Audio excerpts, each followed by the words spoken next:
Air bersih memainkan peran penting bagi masyarakat yang hidup di sekitar sungai, terutama untuk menunjang kesehatan, sanitasi, dan kesejahteraan. Sustainable Development Goal atau SDGs nomor 6 menekankan pentingnya akses air bersih dan sanitasi yang layak. Dalam sesi interview dengan Pak Agus, selaku RT setempat dan beberapa warga di sekitar, hak atas air bersih dan sanitasi adalah bagian dari hak asasi manusia.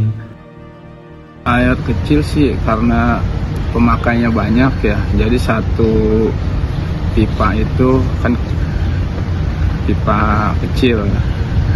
Kalau pemakaiannya barengan jadi keluarnya kecil. Dari hak asasi manusia yang harus dijamin pemerintah sesuai dengan pasal 28H Undang-Undang Dasar 1945. Pasal ini menegaskan bahwa setiap orang berhak atas lingkungan hidup yang baik dan sehat, termasuk akses terhadap air bersih. Selain itu, prinsip keadilan sosial dalam pasal 33 Undang-Undang Dasar 1945 menggarisbawahi bahwa sumber daya alam termasuk air harus dikelola sebesar-besarnya untuk kemakmuran rakyat. Dalam konteks hak asasi manusia, pemerintah berkewajiban melindungi, menghormati, dan memenuhi hak-hak dasar warganya, termasuk hak-hak atas air bersih dan sanitasi, terlepas dari status tempat tinggal mereka. Dengan adanya kebijakan adaptif yang berpihak pada masyarakat miskin, kolaborasi lintas sektor, serta partisipasi aktif warga, permasalahan seperti yang dialami oleh warga Gang Kardidoyok dapat diselesaikan. Pemerintah harus memastikan bahwa dana pajak dialokasikan untuk memperbaiki kualitas hidup masyarakat melalui pembangunan infrastruktur air bersih dan sanitasi, meskipun warga tinggal di tempat sementara. Hal ini tidak hanya sejalan dengan prinsip hak asasi manusia dan Undang-Undang Dasar, tetapi juga mendukung pencapaian SDGs nomor 6. Tadi kan dia bikin sanyo sendiri, ya kan? Kalau misalkan tadinya kan dia dari aliran PDAM juga. Cuman kalau misalkan banyak-banyak begitu ya nanti kesininya juga udah kecil banget, nggak bisa dipergunain. Jadi kita nggak bisa bareng-bareng juga. Kan soalnya kan dibilang kalau untuk nyuci itu kan airnya kan harus banyak.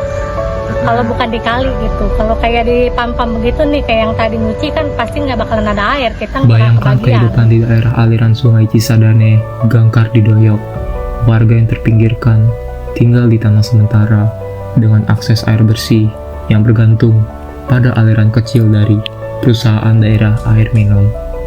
Kondisi ini mencerminkan tantangan nyata dalam memenuhi nilai sila kedua Pancasila, kemanusiaan yang adil dan beradab. Hak atas air bersih bukan hanya soal fisik, tetapi juga soal martabat manusia. Masalah ini juga menunjukkan pentingnya sila kelima, keadilan sosial bagi seluruh rakyat Indonesia. Ketimpangan akses terhadap kebutuhan dasar seperti air bersih dan sanitasi menjadi tanda bahwa keadilan sosial belum sepenuhnya terwujud. Warga di kawasan ini tidak hanya menghadapi keterbatasan distribusi air, tapi juga hidup dalam ketidakpastian hukum atas tanah yang mereka tinggali. Kalau di sini paling kita cukup untuk mandi, ya mandiin paling sama nyuci piring. Udah. Krisis air di daerah aliran sungai Cisadane mengingatkan kita akan tanggung jawab menjaga alam sebagai amanah Tuhan. Air, sumber kehidupan, adalah milik bersama yang harus kita lindungi.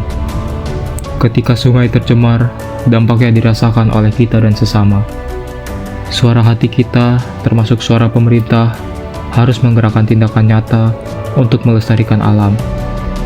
Pemerintah sebagai pengambil keputusan punya kewajiban moral untuk memastikan setiap orang mendapatkan air bersih, Setiap tetes air yang tercemar mengajak kita untuk bertindak.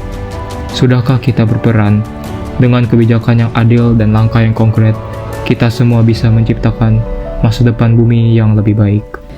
Wilayah Kardidoyok di sekitar Sungai Cisadane menghadapi keterbatasan akses air bersih, terutama karena statusnya sebagai wilayah yang sementara. Sebagai solusi, pemerintah perlu membangun instalasi pengolahan air yang mudah diakses oleh warga dan menyediakan fasilitas mandi, cuci, dan kakus dengan standar kebersihan yang baik. Pengawasan ketat terhadap pembuangan limbah ke air sungai juga sangat penting. Selain itu, subsidi air bersih bagi keluarga berpenghasilan rendah harus diperhatikan, serta memberikan perlindungan hukum untuk menjamin keamanan tempat tinggal mereka. Langkah-langkah ini akan memastikan kesehatan masyarakat dan kelestarian lingkungan untuk masa depan.